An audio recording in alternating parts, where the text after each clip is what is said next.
and welcome to ET Now Hangouts with me, Ankita Saxena. Well, a significant change in commercial and residential real estate market is happening in India in 2024, owing to a combination of economic factors, changed consumer preferences of personalization and premiumization, and rapid advancement in technology.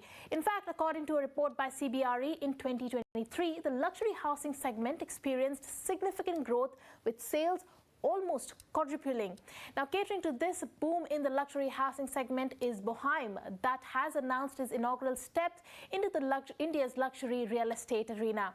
Well, led by Samarth Bajaj, Boheim endeavours to curate luxury lifestyles, collaborating with visionary luminaries such as Gauri Khan Designs, a wonder room by Jani Sandeep Khosla, and the pioneering by Kunal Rawa. And I had the pleasure to meet the founder of Boheim and ace designer Sandeep Khosla on this new journey. So let's go across and take a look at this conversation I had with them. Samarth, right out of the bat, we're talking about luxury housing segment. That has seen a massive shift, in fact, a massive boom. In fact, in 2023, there's a report by CBRE that says that the sales had quadrupled. Shed some light on that. Give us some color on how has that shift happened? Why is there a massive boom in the luxury housing segment? So I think post 2020, there's been a massive shift in mentality in general. I think India very rapidly went from having largely a savings mindset to more of a spending mindset. Your economy has been extremely robust. We're the fastest growing economy in the world. Our disposable income has been growing. The HNIs in the country have been growing tremendously. So as per data from 2014 to 2020, we were at stagnant at around about 2 lakh HNIs in the country. From 2020 to now, that number's gone up to about 6,20,000 HNIs. So there's been a massive growth in HNIs, a massive growth in income, disposable income, and a shift in mindset, right? Everyone went through their own turmoil during the lockdown, which made them realize the value of living life to the fullest. Also, homes became more hybrid. The requirement in a home became different. You needed larger homes because now you were also working from home, so everyone wanted that extra room. They wanted their spaces to be better because they were going to spend more time at home. All of this led to an increase in luxury housing in general, and then led to different experiences within luxury housing becoming the need of the hour. So I think that's what caused a massive shift in this space that we've seen grown. Right, and speaking of that, experiences, those changing consumer experiences, to your left is Sandeep, and there's a reason because you've got him to design your luxury houses. Where did this idea of getting a fashion designer on board to design luxury houses, what does Sandeep bring to the table? So I think Sandeep has actually designed homes for a very, very long time now. And I absolutely love his aesthetic sensibilities, right? I think when you get someone who's not formally educated in a field, they are automatically thinking out of the box, right? Education bounds you. And Sandeep has created the whole concept of luxury for the last 30 plus years in this country, you know? And when you're designing clothes, especially for a groom or a bride, you're understanding their personalities. You know, you're designing for their personalities. You're also taking into account the decor that will be there at their wedding. You're taking multi facets into account, right? That same sensibilities are brought into when they actually design a home. They're designing it for that person's personality. They're bringing something unique to the home. They're actually designing multiple projects for us right now, and each one is very different because they're also doing it out of passion more than anything else. So they're always looking to do something new. So I think they bring that to the table that other people wouldn't. And also, if you look at Miami, Dubai, any of these places, branded residential has been growing tremendously, right? India is now becoming a powerhouse of design across the globe. I think it's high time we create our own niche of Indian branded luxury living. And that's our aim with Boheim, and there's no one better to bring on board to kickstart that entire industry. Right. Sandeep, coming to you, how has your experience been designing houses versus designing, say, apparel? And how is it different from fashion? And what has been your experience? So Abu and me started with clothes, as everybody knows. And then just by chance, we'd go to people's homes. Yeah. And because we have a certain aesthetic and we like to keep things in spaces and we understand center somewhere along the line. Yeah. Friends would say, would you help me with my living room? Would you do this? Would you do that? And we'd constantly be house doctors. So then it turned into a friend, Dimple asked us to do a home. Her flat, so we did that flat completely. Yeah. Then one thing led to another. Mrs. Bachchan, Jaya asked us. They were all friends and they were all clients before that. And they were also our muses in a way. Yeah. So we were given full freedom to do that. And actually the shift from clothes, one thing lux to another thing lux, as long as your imagination is allowed to flow freely and you have no rules. Yeah. Because like Samarth said, if you're not educated in a subject, then you have no rules. Right. You have no limitations. Right. It doesn't have to be, it's a dress like that, so it has to be cut in this format. Certain way, yeah. Or if that's a corner of the house, okay, every rule says that the corner should have a table there. Right. But it could have a sculpture there, it could have a plant there, right. It could have a phenomenal chair there. Right. So, we break rules constantly, whether it's with our design in clothing or whether it's with our design in homes. Right. So when he approached us, we said it's great fun, and we've done a number of homes. Yeah. And they just required big budgets because we like to buy paintings. Because decorating a home is slightly different than dressing a bride for an outfit, which is going to go out there once and that's the end of the story. But this home you're going to live in, you're going to see it every single day. And it has to grow with you. Right. And, and so as a result of which you always, so we always like to put art there. It's just not, I'll paint my wall blue and that's the end of my decor. Mm-hmm. And I'll place something here and that's the end of my decor. For us, it's the bigger the better, as explains our size at the moment. But it is so. Yeah. So how do you bring your own style into designing? When you started designing homes for them, how do you bring that element of Sandeep Khosla? Jani Sandeep Khosla. So I tell you what, actually Samarth is one of the few people who believes in Indian design. Right. And that's wonderful that people actually promoting Indian design over getting, usually they get a Singapore or an architect from abroad or a designer from abroad.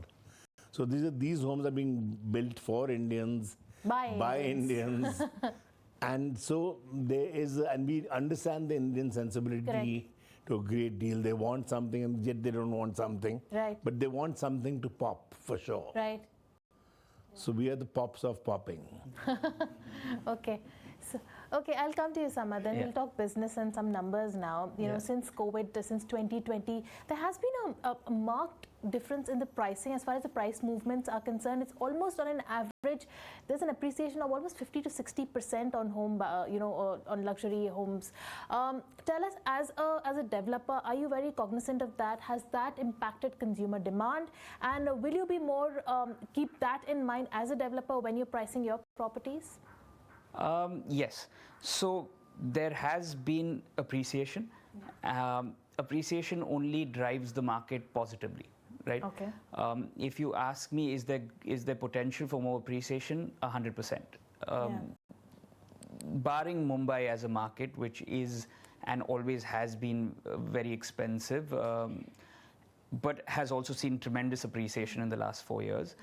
All other markets in India, whether it's an urban market like a Hyderabad or a Bangalore, whether it's the new emerging markets like a Jaipur or an Indore, or it's your more holiday home markets like an Alibag or Goa, they're still very well priced in terms of your per square footage rate. Hyderabad being the second highest in all of India is at about 10,000 rupees a square foot. right, makes it absolutely affordable for a large chunk of the population, considering how rapidly your income is growing, annual income is growing. Just to give you a number, for instance, there are about 18 lakh households in India right now that earn more than 2 crores a year, right? And this number is meant to go up to about 37 lakh households by 2030, and then exponentially grow by 2047. So the growth of income, the growth of number of people that are earning that kind of income will just lead to an increased demand, right? Which will lead to increased per square footage rates. So appreciation is very much on the table. Demand is only going to grow. Yes, real estate sees cycles at any given point in time. There is always a plateau that happens for a few years, which I think is good. But that plateau is what really allows people to enter the market, and you see a lot more new buyers during that plateau, and then the appreciation kicks off again. I think we're nearing a plateau, if you ask me, for the next 1.5 to 2 years. But then there will be rapid growth after that again. Okay, so speaking of which, we also had the festive season gone, like we're just out of festive season. How was the demand? Did you see a robust demand coming in for festive season? Given the shot in the arm that the Maharashtra government gave in terms of the reduction in stamp duties, premium charges, did that really help boost demand? Yes, so that again varies market to market. If I take Goa as a market, for instance, your sale demand always picks up from mid-October, beginning November till about March. That's when you get your maximum buyers, your demand. You have the festive season, you have tourism flowing in, a lot more people are coming in, staying in holiday homes, so then automatically the interest to buy a home goes up. An adjustment in stamp duty registration always helps the market, always fuels buying, because you don't know how long that's going to last, when it'll be readjusted, so people try to capitalize on that as well. In general, very positive. There has been 2023 was an exceptional year for real estate in general. 24 has seen a growth of about 21-22%, but the festive season consumption was higher in 23. It was a little higher in 23, but nothing to complain about. I think 23 was so exceptional that it's that sounds so it looks not as good as it's on but it's still a very higher robust. base. So And we're still growing. So. Okay, Sandeep, coming to you, what are the consumers really looking for? Since you're the person who's probably aesthetics now, I'm going to live in that house. What are the things that you keep into consideration, or what are the consumers really looking for? What have you picked on? They want a part of it has to be luxury. Right, of course. And a large part of it is also to be practical.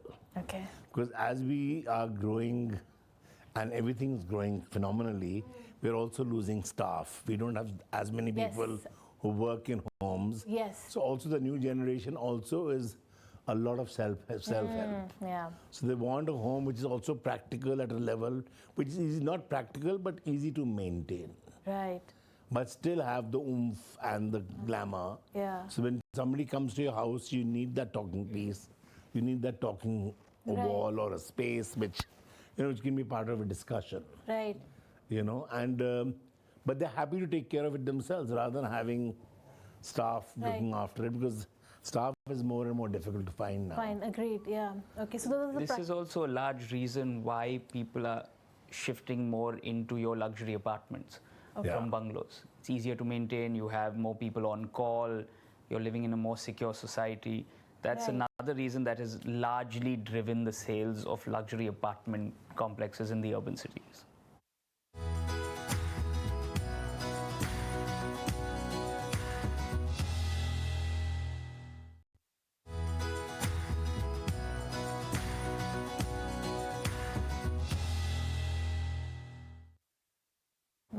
Right. But Sandeep, I'll come to you again and I'll ask you, how has the fashion landscape changed over the years?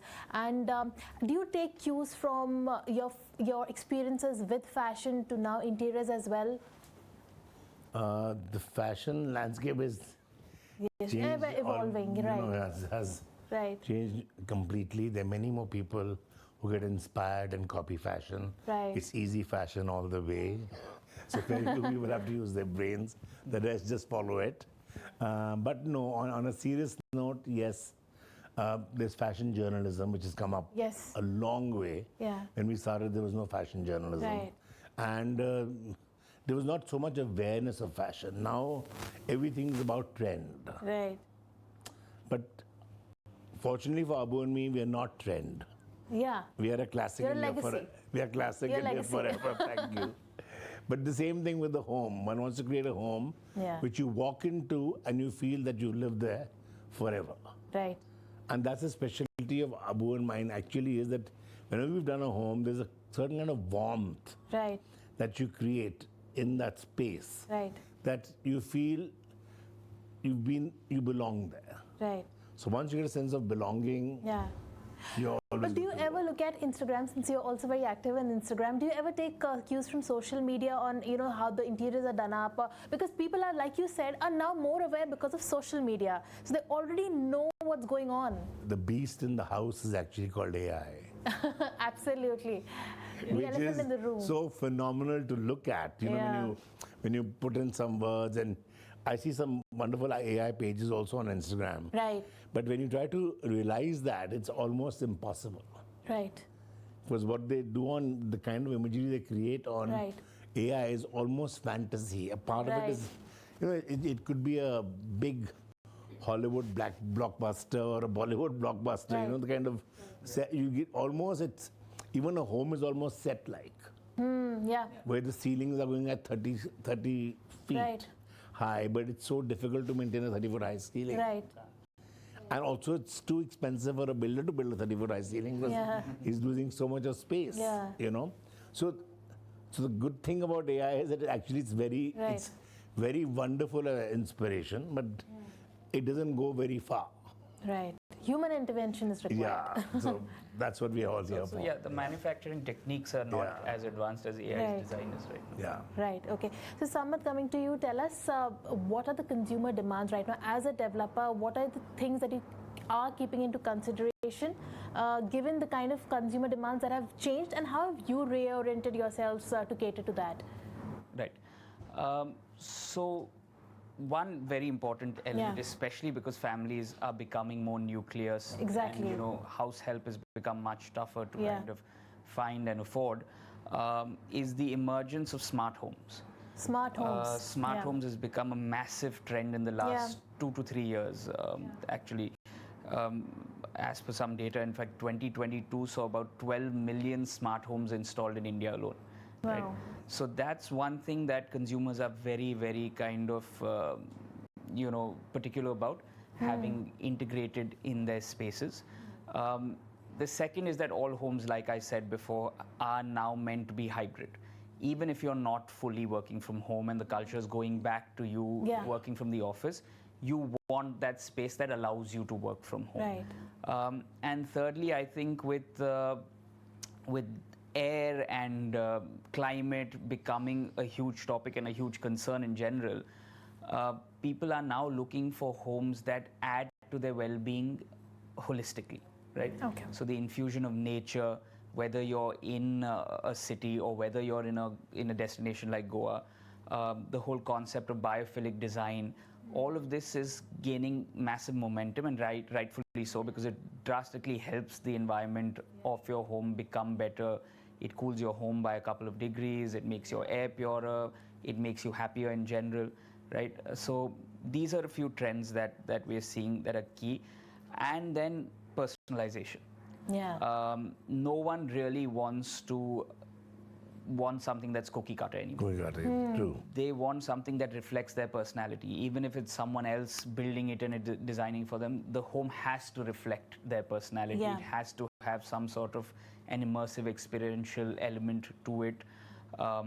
That's, I think, personalization and making it as bespoke as you can for them is something that they're very, very particular about.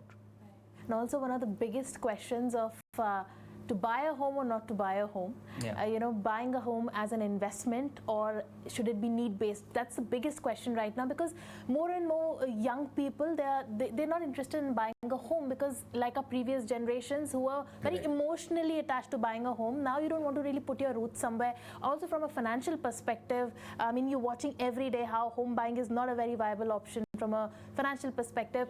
So in the next decade, is home buying a good investment class, or should it be need-based? I know a builder is the wrong person to ask, but No. I think you should definitely buy a home. yeah, Because eventually you need a roof over over your head. Yeah, yeah. And then you live, otherwise you live like a gypsy all your life. All your life, right? And you never find your roots, because it becomes so easy to move.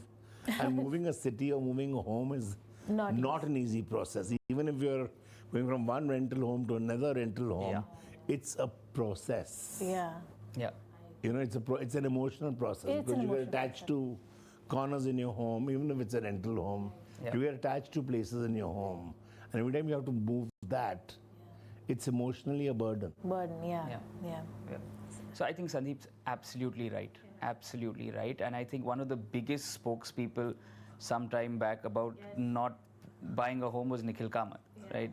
He's now spoken on his own podcast about how he went and bought a home and why he bought a home, because of the exact same reason. You don't want to keep moving around. In your 20s, it's very exciting. Yeah. Going to a new space every couple of years, designing a new space every couple of years, very exciting. In your 30s, it's not practical at all. You will want to automatically, when you're settling down, you have a family that you're starting of your own, you want to put down your roots, right? I'm not saying this because I'm a builder, but I'll kind of break it down a little better. Yeah. Apart from just being need-based, if you're looking at it from an investment perspective, there are multiple emerging markets in India, right, that are becoming exciting places to live in. Indore, for example, has topped the list of best places to live in India for 4 years in a row, right? Massive appreciation opportunities in these emerging cities as well.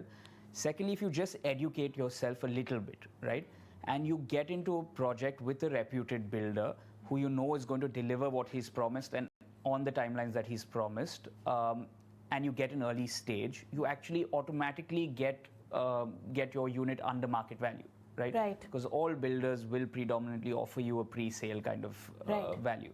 So you make your money just within that kind of margin that you're playing with, and then you've got a home cheaper than market rate, and you've got the appreciation value, and from there on you continue living there, or you want to flip it, you can flip it and you can make your money. So if you just educate yourself in real estate, now you have REITs coming up, as there are 3 REITs in India currently that are growing. So if you want to get into the commercial space of investing, it allows you about a post-tax dividend paid out 7% a year, which is not taking the appreciation into account. So if you actually educate yourself in the space of real estate, even from an investment perspective, it's become a lot more financially viable and a lot more transparent with RERA and all these kind of measures coming in to ensure that the consumer is protected at any given point in time. So it's just about it's just a matter of just researching a bit, and then you'll know multiple ways to kind of earn money in it as well. Right, but before we let you both go, Sandeep, you have to give us 3 tips for a beautiful house. I'm not letting you go without that. 3 tips for a beautiful house. Yeah, 3 tips to keep in mind. It should have enough light in it. Okay. There should be enough sources of light. It should not be living in doom and gloom. Of course. Because you can't do that after a point of time. And it should have a nice energy. Okay. So when you're buying a home, you're also looking for an energy, something that as soon as you walk into a home, you actually almost connect with it almost immediately. Right. And some things you just say, I want to have this. Right. And if it's done up the right way, you're going to say, I have to have this. Right, right. So I think energy, light. As a third, I have to say that it's about maintaining your home. Yeah. You have to treat your person. A home also is a person. It's as a being, not just leave things lying around. Just because you have a home, don't take it for granted. Right. You can't take your wife for granted. You can't take your partner for granted. Right. You can't take your parents for granted. Right. So don't take your home for granted. All right. Thank you so much for calling us over and playing host to us. Thank you so much. Thank you. Thank you so much. Lovely chatting. Thank you.